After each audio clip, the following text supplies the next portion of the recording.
Nidali kukwira nchito usiku mbiu sana, utiwe uso wachani. Nidali kupata zonse, koma iwe maso wako yalipa ma big spender.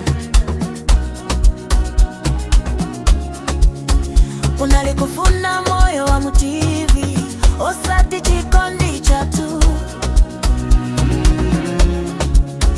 Nidale mazina lako pa mtima, wangangati tatu. Koma iwe wafuta, wafuna wina, alinindalama zambiri. iwe danda ulo lako ndindalama chabe. Koma kodi unandi